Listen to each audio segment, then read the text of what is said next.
בוקר טוב. אין פוחתין את הנר.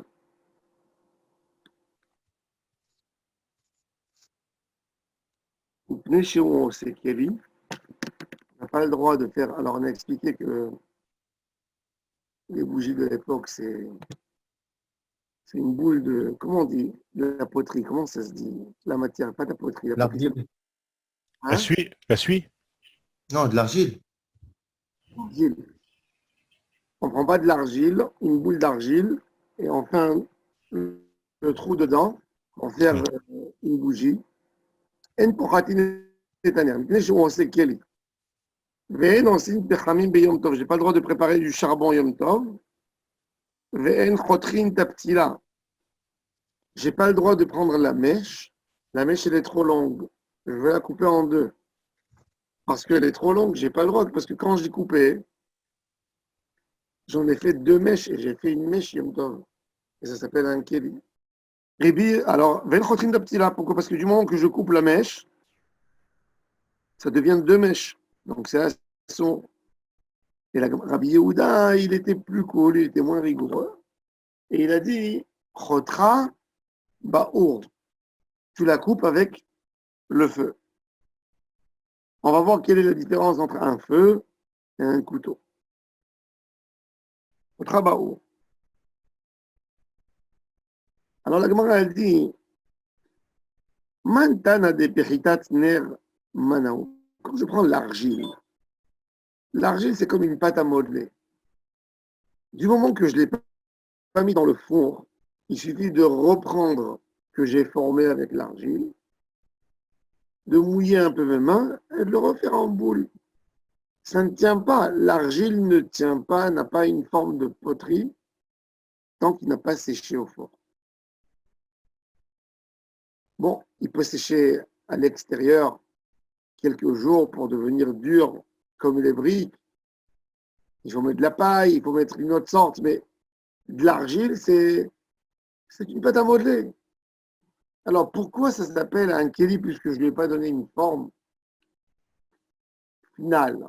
Pourquoi j'aurais pas le droit pendant Yom Tov de faire une sorte de récipient Chad pyramide, disons.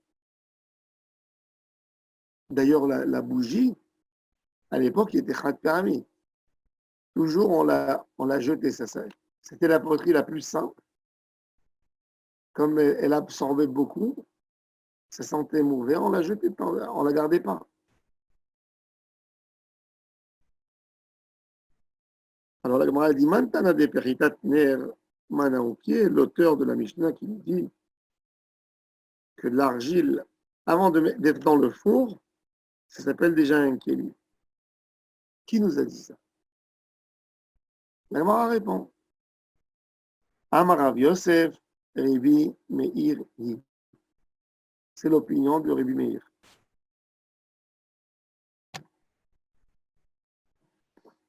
Détagne, comme on a vu dans une baraïda, quel est Cheres?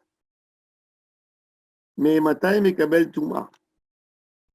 Depuis quand un ustensile en argile, en poterie, il reçoit la Touma, il devient impur, les règles d'impureté qui ont sur tous les ustensiles. Mais Matai Mekabel Touma.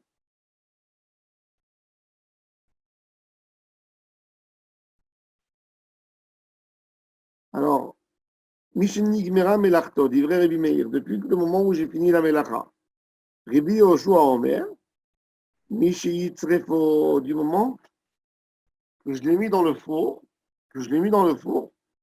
et que j'ai commencé à le brûler. C'est-à-dire que la finition, c'est uniquement le feu, pas avant.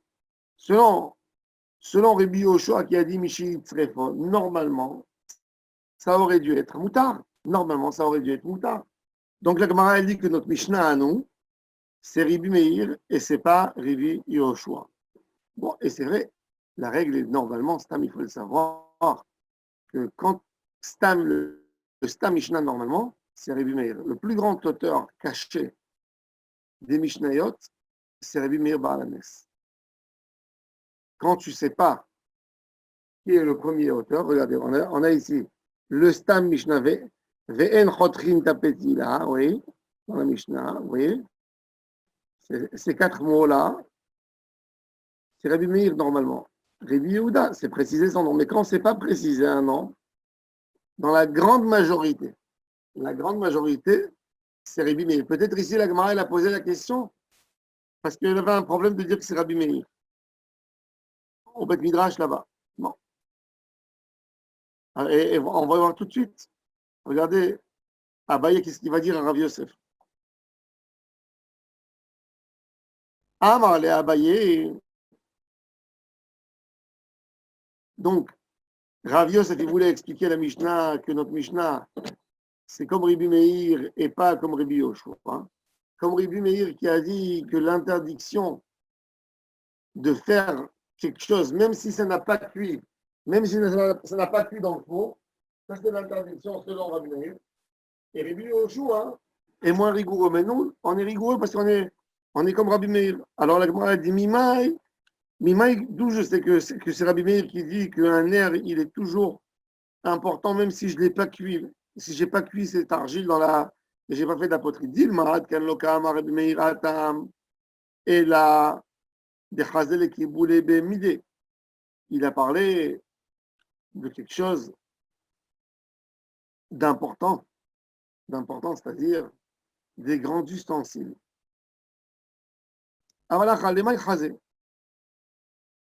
Quel kéli c'est si ce n'est pas pour l'allumage de la bougie? Allumer la bougie, Yom Tov, c'est moutard. Donc si tu me dis que je suis en train de fabriquer un récipient, ce n'est pas un récipient. Je ne peux pas mettre ni des fruits dedans, ni manger de la nourriture. Qu'est-ce que tu veux que je fasse avec ce kéli, sauf la bougie? Donc si c'est sauf la bougie, ben, c'est exactement comme si je trouverais un pot, je mettrais ma bougie. C'est exactement, regardez, Yom Tov, on a vu tous le dernier Neshama, n'est-ce pas? Le Ner Neshama, vous savez de quoi je parle? Le Ner Neshama avec une bougie très, très grosse dans un verre en métal. Alors cette bougie, on peut jouer avec, on peut la faire sortir. Cette bougie, si vous l'allumez dans une assiette, il faut qu'elle soit dans le verre. C'est exactement comme si j'ai pris la bougie, je l'ai mis dans son verre. Alors pourquoi Rabbi Yoshua, il va interdire, Rabbi Meir, excusez-moi, Rabbi Meir, il va interdire si j'ai fabriqué Yom Tov avec de la poterie. Je ne l'ai pas avec de l'argile. J'ai fait une bougie pour mettre l'huile dedans. Je n'ai pas fait aucun kéli. Si c'était un kéli pour mettre dedans des tomates, des concombres, des fruits, des légumes, t'as raison, j'ai fabriqué un récipient. Il va durcir à la fin, et il sera bon. Qu'est-ce que j'ai fait? J'ai fait pour de la bougie. Il n'y a rien d'autre qui peut se faire. Alors la demande répond oui.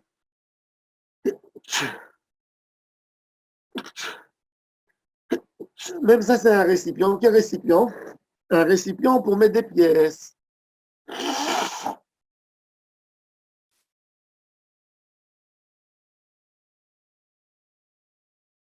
C'est un récipient pour mettre des pièces. Et puisque c'est un récipient pour mettre des pièces, donc celui qui voit, il ne dit pas forcément il a préparé que du Ochel Nefesh. Ce n'est pas que du Ochel Nefesh. C'est aussi pour fabriquer quelque chose. Et ça serait dans les mots. Dilma, ken lo ka'amar ibn Meiratam, ela de Chazele qui boulait Bemide. Avalach alema Chazé. C'est valable à quoi? Elle va répondre les Keboulébé péchit et de mettre dedans de la petite monnaie, des petites pièces en argent. Et donc c'est un kéli. Ika de Amr, il y a d'autres qui disent Amar Rav Yosef, Ribi Eliezer Beribi Tzadoki. C'est Ribi Eliezer, fils de Ribi Tzadok, l'auteur de cette Mishnah. Ditnan, on a vu une Mishnah qui dit comme ça. Il fascine Choraniot.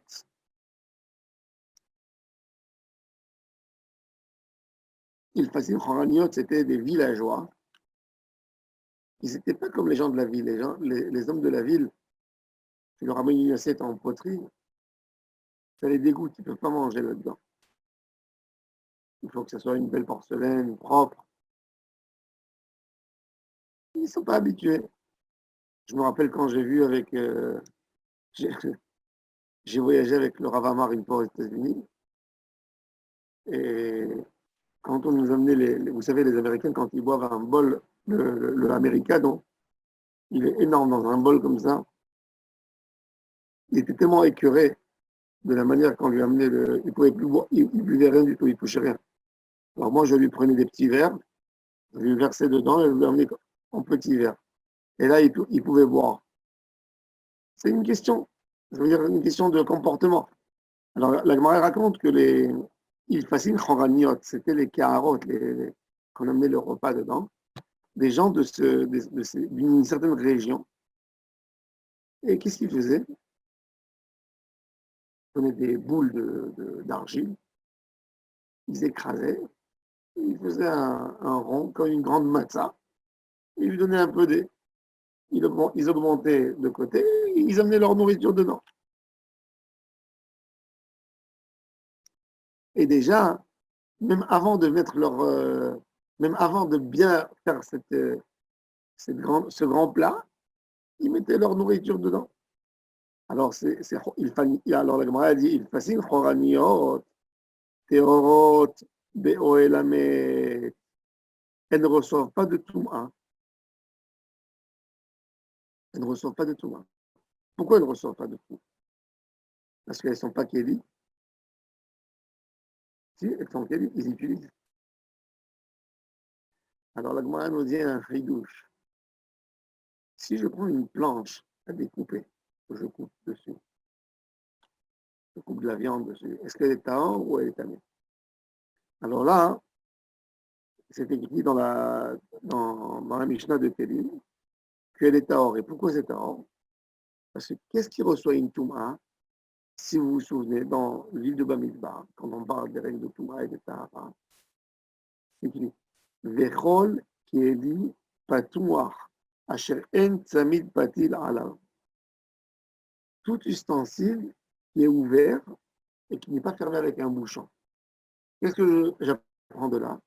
Il faut qu'il y ait un sens pour s'appeler de l'ouverture. Il faut qu'il y ait un sens. C'est quoi Vechol tamid patil patouach? Vechol kli patouach asher en tzamid patil alav. Il faut qu'il soit ouvert pour recevoir une touma. Du moment qu'il n'y a pas une porte pour que ça s'appelle ouvert, ça ne s'appelle pas patouar. Donc c'est tort. Il y a pas le mot patouar n'existe pas. Patouar, c'est quand il y a un rebord. Le rebord, il est ouvert. Comment on dit pas un rebord? Comme shulaim chez les filles, un shulaim. Laurent?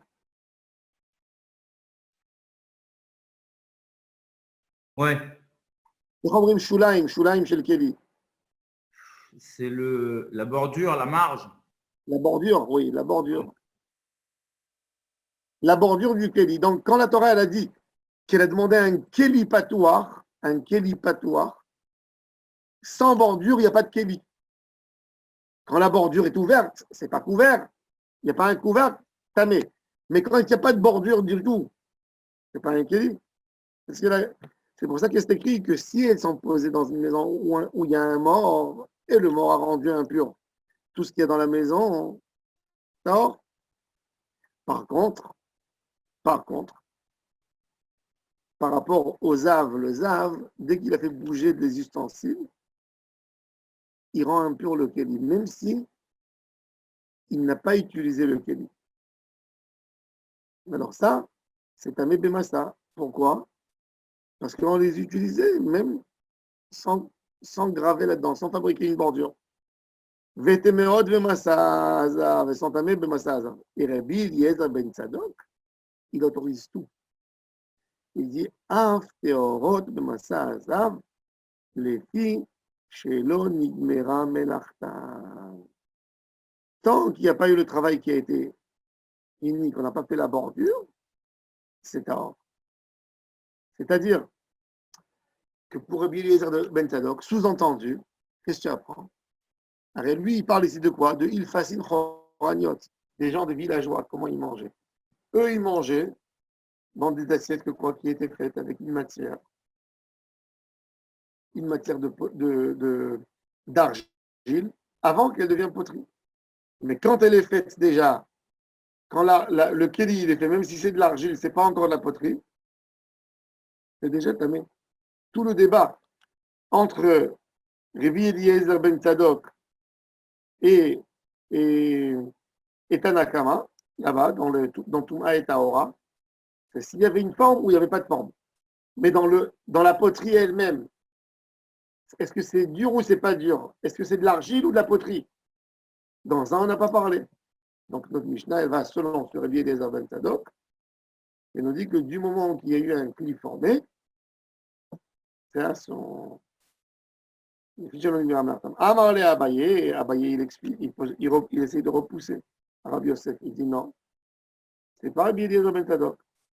C'est pourquoi?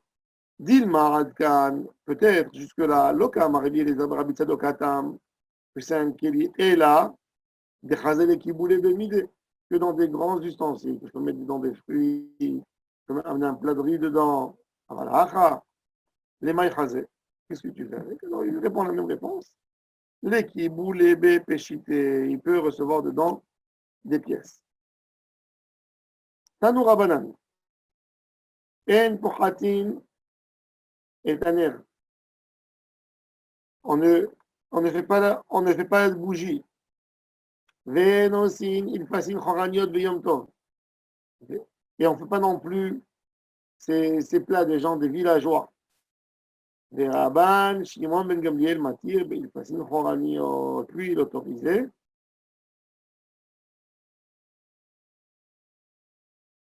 Il autorisait de fabriquer les assiettes pour Yom Tov. Pourquoi? Parce qu'il disait, ça sert que pour manger. Donc c'est Tzorech Yom Tov. C'est comme si tu arranges la table. Tout le monde avait dans ces villages, dans leur cours, ils avaient tous des tas d'argile où ils fabriquaient tout le temps de la poterie avec. Alors il dit, on a le droit de Yom Tov de faire des plats simples sans avoir une forme.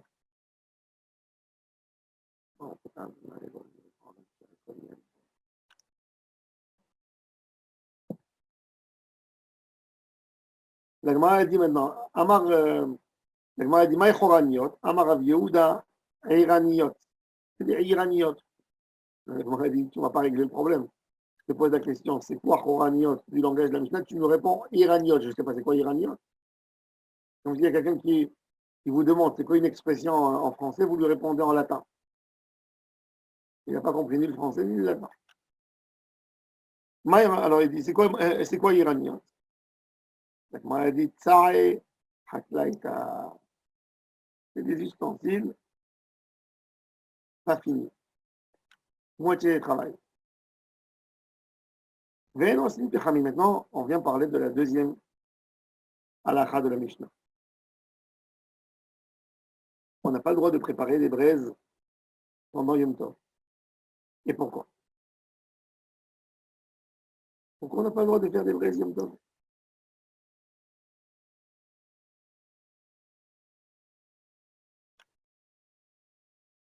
Regardez là, 5 minutes.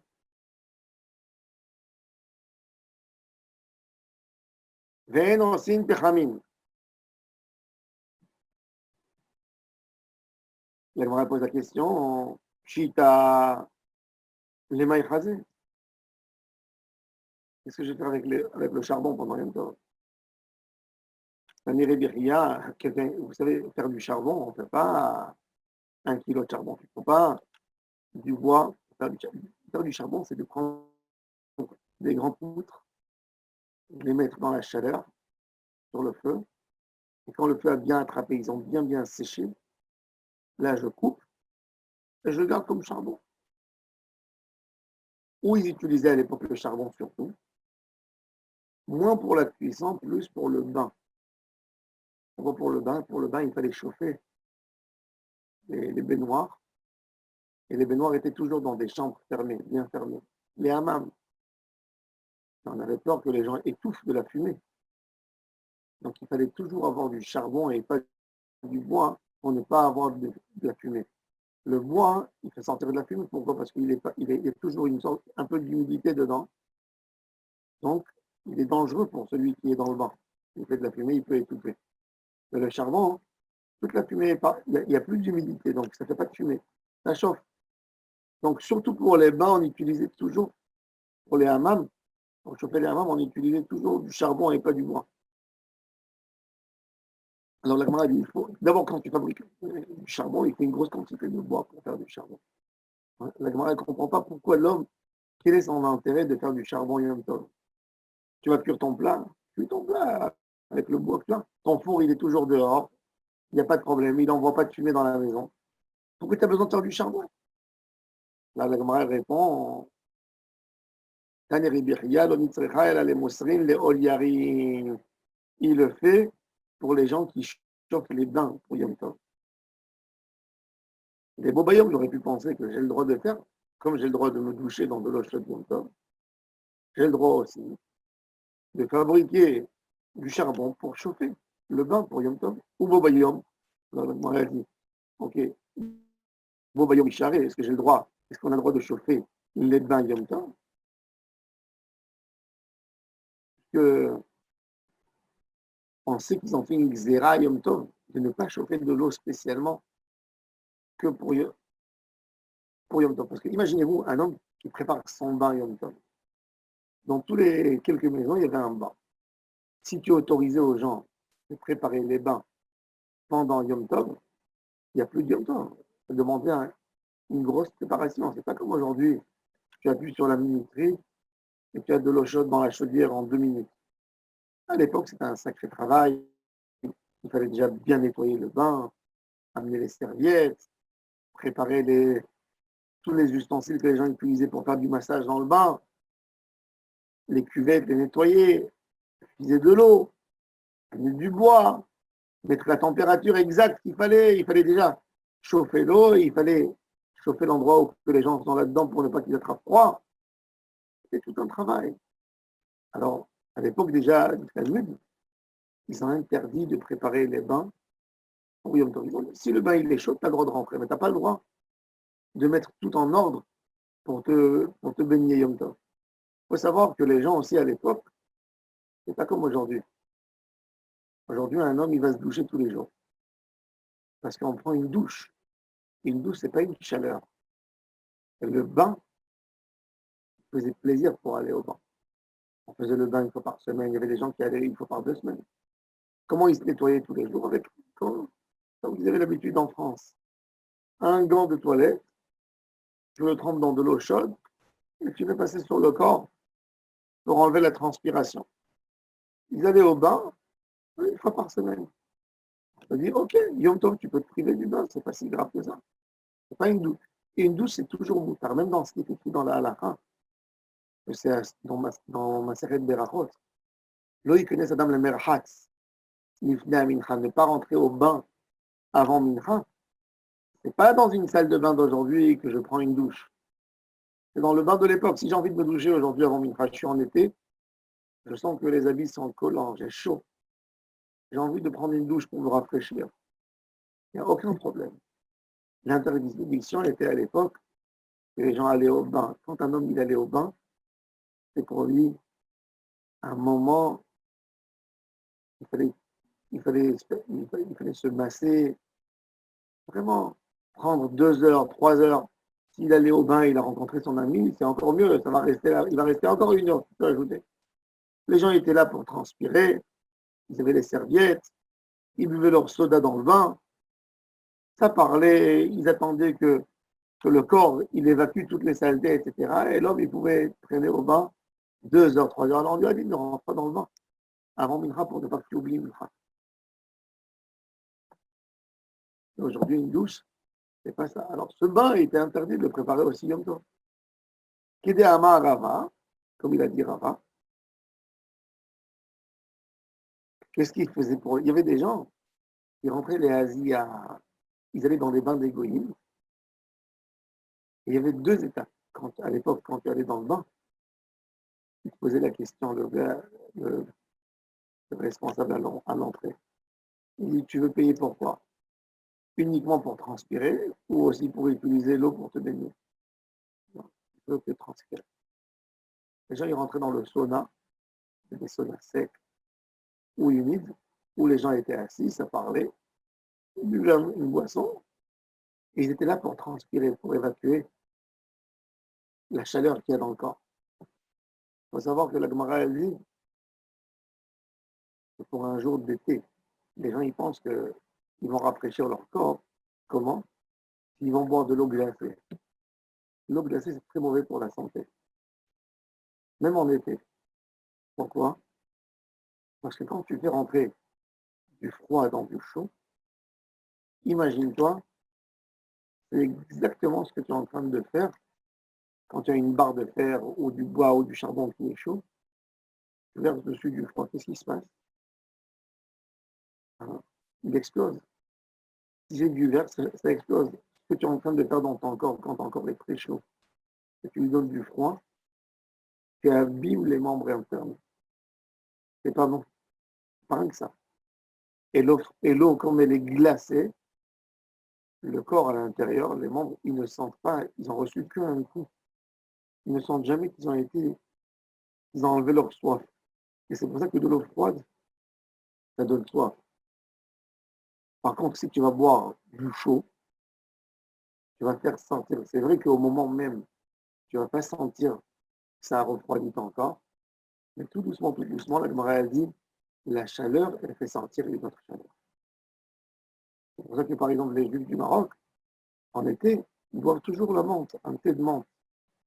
Le nana, c'est toujours le thé qu'on consomme en été, jamais en hiver. D'abord, il n'y a pas. C'est froid. Ça ne pousse pas bien en hiver, ça pousse toujours en été avec le soleil. En été, en hiver, ils boivent le shiba, ils boivent quelque chose qui fait un effet sur le corps. Mais en été, ils boivent toujours du thé. Pourquoi? Pour se rafraîchir. Quand tu transpires, quand tu as transpiré, c'est-à-dire que quoi? Que la chaleur du corps, elle est sortie dehors. C'est exactement comme quelqu'un qui a de la fièvre. Et quand il commence à transpirer, je comprends que le corps, il a fait sortir la chaleur, il a chassé.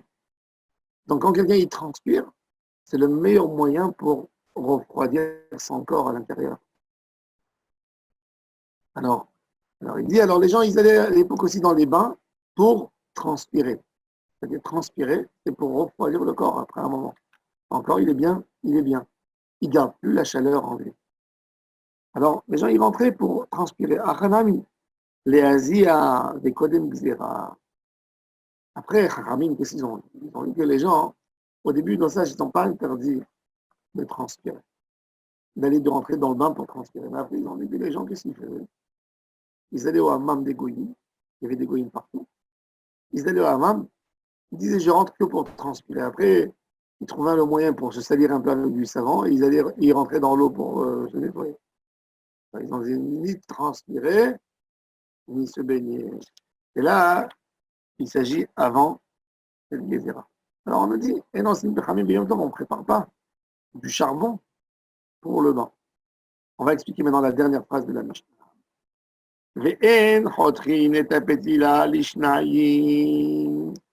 On n'a pas le droit de couper la mèche en deux. Bon. Rabbi Yehuda, il a dit, si vous vous souvenez, qu'on prend cette mèche et qu'on la coupe avec du feu. Je prends une allumette, j'ai une longue mèche. Comment je fais pour couper?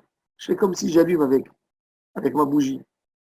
Et en même temps, je coupe la mèche puisqu'elle a allumé au milieu. Donc ça s'est détaché.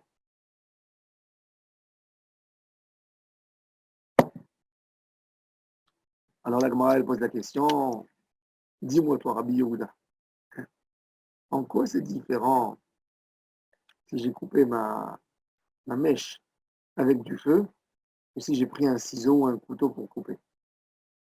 Pourquoi ça c'est moutard et ça serait assaut?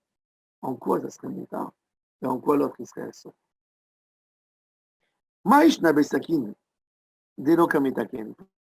Pourquoi tu me dis qu'avec un couteau, il n'y a pas de tikkun?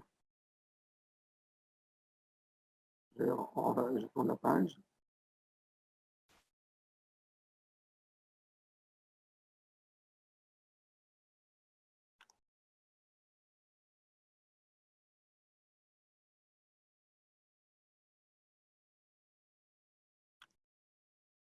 Tu me dis, dans le couteau, Metaken Mana, il fait deux belles mèches. Béo, on a mis comme Metaken Mana, même dans le feu. Béo, on a mis comme Metaken Mana. Alors il dit, La Gemara répond. Tane Rabbi Chia, chotra ba'o, befish tenerot. Il dit quand je la coupe, je mets les deux têtes de la mèche dans deux bougies et j'allume au milieu. Donc celui qui voit, il voit que je n'ai pas une intention de préparer, de couper, de faire des mèches. Et pourquoi, encore une fois, on est dans l'interdiction de faire une mèche? Parce que la mèche, c'est un kéli. Je n'ai pas le droit de préparer un kéli. J'ai le droit d'allumer Yom Tov. Tu as besoin d'allumer? Allume. Mais tu n'as pas le droit de préparer. Parce que quand une mèche, l'homme, qu'est-ce qu'il faisait? Il avait une longue mèche. Avant d'allumer, il coupait, il posait la mèche à côté de sa bougie pour le lendemain. Donc c'est assaut. On te dit non. Il prend deux bougies, il coupe au côté et il allume au milieu. Amarav Nathan Bar Abba. Amarav Mohatin et Tapetila Beyom Tov. On a le droit de prendre la mèche. Vous savez, il y a un ustensile, j'ai oublié comment il s'appelle en français. Ça ressemble à des ciseaux, mais qui prennent la mèche, qui lui enlèvent la. Vous savez ce qu'il y a autour? Comment on dit? Prendre la mèche et la. Émile. Notre cher Je sais Émile. pas, ça doit être l'effiler peut-être, effiler la mèche. C'est un appareil qui effile, qui enlève. Une pince à dénuder. Une pince à dénuder, comme ils ont les électriciens pour enlever le plastique sur le fil électrique. Comment ça s'appelle? Dénuder? Pince à dénuder. Une pince à dénuder. Bien fait. Alors il a dit qu'on a le droit de l'utiliser, cette pince à dénuder. Maï Mohatin. Pourquoi on fait Mohatin? Amarav Chinena Bar Shel Maya. Le'adouye Rouchra. Enlever l'obscurité.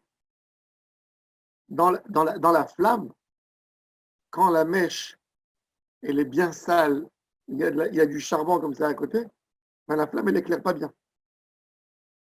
Parce que sa source de lumière à l'intérieur, il y a une tache noire, donc l'effet que la bougie elle va donner, ce ne sera pas une lumière propre. Ça va moins éclairer.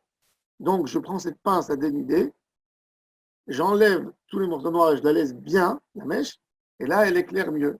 Et ça, c'est moutard de faire Yom Tov. Tane Bar Kapara. Shisha Devarim Ne'emru Beptila. Il y a 6 règles, 6 halachot qui ont été dit dans la mèche. 3 interdire et 3 pour autoriser. Pour la hachana de Yom Tov, Shlosha le'achmir ou Shlosha le'akel. Et les voici, on les mentionne. En godlin ota lechatchila beyom tov. On n'a pas le droit de faire la mèche Yom Tov. De faire une sorte d'attachement comme que je fais du pain. Je prends 2 fils et je les roule un sur l'autre. Je n'ai pas le droit.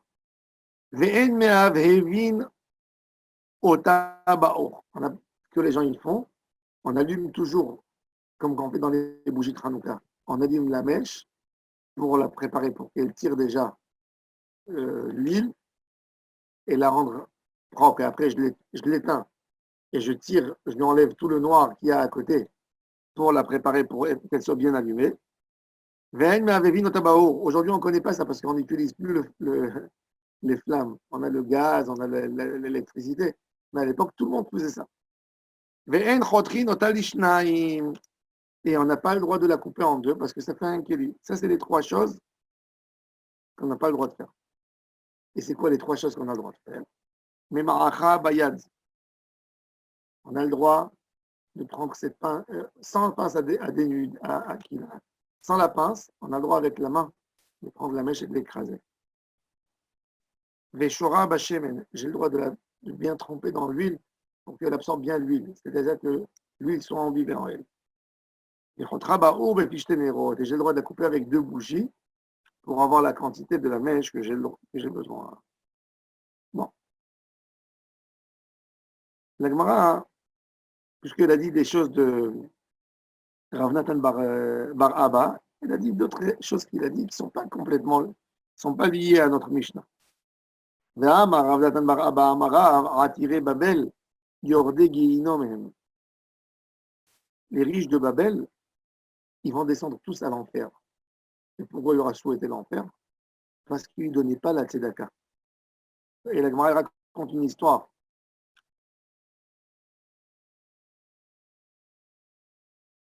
C'est pas, c'est pas que un homme, il mérite Guéhinom parce qu'il n'a pas donné la tzedaka avec son argent. Un homme, il peut dire à Dieu, c'est mon argent, il l'a donné à moi. Tu ne m'as pas obligé de le donner. Si tu voulais tellement nourrir le pauvre, le misérable, eh ben, il fallait lui donner toi. Donc, moi, je ne suis pas Dieu, moi, pour nourrir les pauvres. Il dit, ok, tu n'auras pas, mais ça ne te sauvera pas du Guéhinom. Quand il a créé le monde, il a créé le système du Guéhinom. Le Guéhinom, l'homme est épargné du Guéhinom s'il a fait cet effort de Tzedaka. C'est-à-dire que la Tzedaka, c'est la porte du sauvetage du Guéhinom. Alors il dit, les gens de Babel, les riches de Babel ne donnaient pas beaucoup de Tzedaka. Alors il dit, malheureusement, ils n'ont pas les portes de sauvetage du Guéhinom. Comme qui raconte une histoire, il y a eu Shabtai Bar Marinos, Ikla les Babel. Shabtai Bar Marinos, c'était un Chacham. Il est arrivé à Babel, et le pauvre malheureux, il n'avait pas de quoi manger. Il n'est pas venu taper les portes pour mendionner. Il n'a pas demandé la tzedaka. Mais il est parti, il a tapé à la porte chez certaines personnes riches qui avaient du commerce. Il leur a dit, donnez-moi en commission un peu de marchandises, je vais sortir au marché, je vais essayer de vendre pour avoir de quoi manger, je vous rends votre argent. Baraminayon Iska, il leur a demandé qu'il lui donne une affaire à 50%, et qu'il ait de quoi manger, qu'il ait de quoi nourrir. Mais là, il a voulu. On ne voulait pas lui donner. Il a dit, ok, alors si vous ne voulez pas m'aider avant ma parnassa, alors je tends ma main comme un pauvre. Donnez-moi maintenant à manger. Je suis un pauvre qui vous tape à la porte, qui vous demande à manger. Donnez-moi. Mais Loya voulait. Il ne voulait pas lui donner. Alors, Mickey, il leur a donné maisonné, mais un ami nous. Ils ne lui ont pas donné. Amar, Ane Me'erevrav. Ces gens ne sont pas des juifs. Impossible, c'est des juifs. Pourquoi? Parce que le juif, il a dans ses gènes 3 éléments. Rahman, il a pitié. Baïchan, il a honte. Quand on l'humilie, il a honte. Pas comme un goy. Et dans la rue, tu l'humilies, il continue, il n'a pas honte de rien du tout. Et Gomel Chassadim, le chesed s'est ancré en lui. Il voit quelqu'un qui souffre, il est obligé de se mobiliser.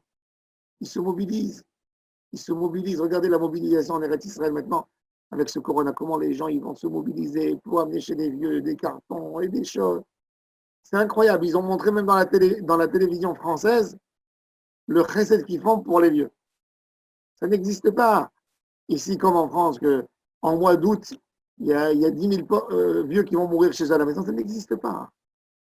Un homme qui meurt, qui est chez lui à la maison. Ça n'existe pas, ce qu'on a vu, les choses terribles qu'on a vues en Espagne, des maisons de retraite que les infirmiers et les infirmières sont partis, ils ont laissé les gens mourir. Il n'y a pas. Alors il a dit, ceux-là, c'est des Erevrav, ce n'est pas des gens de Ham Israël.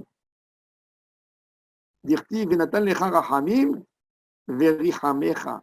Akadosh Baruch Hu, il a donné dans les gènes de Ham Israël l'amida de rachamim, pitié. Kol hamerachem ala beriyot, beyadoua shehu mizaro shel Avraham Avinu. Quand tu vois un homme, tu ne sais pas, est-ce qu'il est... Maintenant, tu aurais voulu épouser sa fille. Mais tu ne sais pas, tu te dis, ce monsieur, il vient d'un endroit où je ne connais pas l'origine de ses parents, peut-être c'est pas un juif, peut-être c'est pas un bon juif. Alors il te dit, si tu vois que cet homme, il participe dans des actions de chesed, sache-le sûr, il est juif, celui-là. Mais quand tu vois un juif qui ne fait pas chesed, que c'est le seul qui ne se mobilise pas et il empêche les gens à faire chesed, sache-le que ce n'est pas un juif, celui-là, c'est un goy. בכל מי שאינו מרחם על הבריות בידוע שאינו מזרעו של אברהם אבינו. Il ne vient pas d'Abraham. Mais il a dit aussi, sache-le, que ce n'est pas une vie de demander de la tzedaka aux gens. Maintenant, il te dit, ok, il y a un juif qui va dire, ben, je suis content, je sais que maintenant la preuve pour être juif, c'est d'aider, je vais aller demander à tous les juifs qui m'aident et je vais leur ramener cette guémara, je vais leur dire, hein, si vous ne m'aidez pas, vous n'êtes pas des enfants d'Abraham Avinu. Non, attention. Il ne vit pas sur la tzedaka. Il a dit, tout celui qui est assis sur la table des autres, et on l'amène, on l'invite pour manger chez eux parce qu'il n'a pas de quoi manger, Celui-là, le pauvre, le monde, il est noir. Celui-là, son monde, il est obscur pour lui. Un homme qui a besoin, qui dépend de la tzedaka, c'est un malheureux. Et ça aussi, il faut prendre en considération. Quand on aide à quelqu'un, on lui donne la tzedaka, il faut savoir que pour lui, déjà, il a très honte. Imaginez-vous, un homme qui n'avait pas l'habitude de demander la tzedaka. Quand il se prépare pour demander la tzedaka, combien d'efforts ça lui coûte, combien ça l'embête et combien ça le gêne de demander la tzedaka. Donc, il ne faut pas être là pour lui dire, pour faire le lourdeau. Lui dire, alors, combien tu as besoin? Qu'est-ce qui s'est passé avec toi? Pourquoi tu demandes aujourd'hui la tzedaka? Mais je t'ai pas écouté, jamais vu que tu demandais. Il demande, laisse-le le pauvre, donne-lui tout de suite pour manger au moins. Kol Ametzapé al Shulchan Acharim, celui qui dépend des autres. Imaginez-vous un pauvre qui va à la synagogue et il s'assoit à la porte pour qu'on l'invite pour manger. Il reste malheureux, il vit dans l'obscurité, il est tellement malheureux, il ne sait pas où il va manger, il dépend des autres. Rabbi Chaim Palachi raconte une histoire sur le Touré Zahav. Touré Zahav, c'est Rabbi David Segal, qui était très pauvre, un des auteurs du Mefarshim autour du Shulchan Aruch. Et c'était un jour de jeûne, Ta'anit Tzibour. Il n'avait pas de quoi manger à la maison. Et il y a un monsieur de la communauté qui l'a invité pour aller manger chez lui, ouvrir le jeûne chez lui. Et il y a eu une rumeur qui est sortie en ville. Ils se sont mis à table avant la sortie des étoiles. Ce riche, il s'est mis à table, il a dit, Rabbi David, il s'est assis avec lui, il a mangé. Alors toute la ville, elle a parlé, Rabbi David, il a mangé avant que le jeûne s'est terminé. Alors il leur a dit, qu'est-ce que vous voulez? C'est écrit dans la Gemara que celui qui est invité sur la table de quelqu'un d'autre, son monde, il est obscur. Pour moi, c'était l'obscurité déjà, c'est la sortie des étoiles et j'ai mangé. J'ai le droit de manger. Pour moi, c'est déjà considéré la nuit du moment que je suis pauvre, c'est la nuit. Tanoura banane. Il y a trois que leur vie n'est pas une vie. Écoutez bien, mes amis, tous les machos. Premier, celui qui n'a pas de quoi manger, qui est invité chez quelqu'un. Vous avez vu, c'est quoi quand on est invité chez quelqu'un une semaine? Comment c'est terrible. Tu es obligé de te tenir à carreau d'après les heures de celui qui t'a invité. Tu manges chez lui. Il sort de la maison à la synagogue, tu es obligé de sortir pour ne pas rester seul à la maison. Il va là-bas, tu vas là-bas. Mais quand tu ne vas pas avec lui, tu attends dehors, tu n'as pas envie d'arriver plus tard que lui pour ne pas qu'il t'attende. Tu n'as pas envie d'arriver plus tôt pour ne pas gêner sa femme. C'est le guéhinam, c'est l'enfer de dépendre de quelqu'un. Donc ça déjà, la Gemara a dit, celui-là, sa vie, ce n'est pas une vie. Il dépend de l'autre. Le deuxième, celui que sa femme, elle le domine. Qu'est-ce que tu as fait? Pourquoi tu as fait ça? Pourquoi tu as fait ça? Pourquoi tu as fait ça? Ouais. Et Shomrim, Af Miché, ou Miché Isurim Moshlim Begoufo, Dieu préserve. Quelqu'un, hein, il a une souffrance, mais sa souffrance, elle l'évite de faire des choses. C'est-à-dire, il aurait bien aimé marcher, bouger, sortir, mais Dieu préserve sa souffrance, elle ne le laisse pas bouger. Donc celui-là, il voit les gens marcher autour de lui, il voit tout le monde, et il a une faiblesse, et des fois, personne qui comprend sa douleur. Des fois, vous voyez des gens, ils ne veulent rien faire, ils demandent l'aide de la culture, il dit, mais va travailler. Il ne veut pas travailler, il a un problème psychique dans sa tête. Il a un problème, ça s'appelle Yisurim Moshlim, alors sa souffrance, elle le domine. Il y a des gens qui savent qu'ils ont un problème psychique, les pauvres malheureux, et ils savent qu'ils ne peuvent pas sortir travailler. Et ils sont conscients, c'est pas qu'ils ne sont pas conscients. Ils sont conscients à chaque instant qu'ils auraient bien voulu faire des choses, mais en même temps, ils ont leurs problèmes qui les gênent. Ça, cet homme, sa vie n'est pas une vie. Un homme qui est handicapé, qui n'a pas de main, il sait, j'aurais bien voulu faire, mais ça y est. Ça veut dire, du moment que sa limite, qu'il a sa limite déjà, c'est fini. Il n'a pas de main, donc quand tu lui dis, il faut coudre quelque chose, il sait, j'ai pas de main, je peux pas. C'est ou nigmar.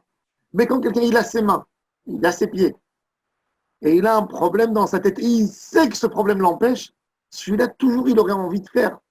Et il est toujours conflu à ce paradoxe. J'aurais voulu faire, mais je ne peux pas faire. Donc, Chayé, mais non Chayé. Et il y a d'autres qui ont ajouté une quatrième chose. Un pauvre monsieur qui a qu'un habit à porter. Donc, du moment que son habit il est sale, il ne peut plus sortir dehors. parce qu'il a besoin de le laver et de le sécher. Donc, il ne peut plus rien faire. Vous savez que le Chazon Ish, il n'est jamais venu à Jérusalem. Il ne voulait pas aller au Kotel. Et les gens, ils n'ont pas compris pourquoi il ne venait pas. Il a dit, Rabbi, tu es venu toute ta vie, tu as grandi en Bélarus, etc. Tu voulais venir en Eretz Israël. Pourquoi tu ne vas pas au Kotel? Il ne voulait pas raconter. À la fin de sa vie, il a raconté qu'il avait en fait une seule chemise. S'il allait venir au Kotel, il fallait la déchirer. Il n'avait pas une autre chemise pour changer. Donc c'est pour ça qu'il se privait pour regarder la misère des gens. Alors, la Gemara a dit, ok, et pourquoi Tanakama, il n'a pas mentionné ces trois dans ce qu'il a, dans les gens que leur vie n'est pas une vie? Il dit, Efchar de Meraïn, de le soir, il peut nettoyer son habit s'il est un peu sale, etc. Donc, c'est encore maîtrisable. Par contre, les trois autres choses, c'est immaîtrisable. Baruch Adonai Leolam, Amen, Amen. Demain, on continuera les Mishnah.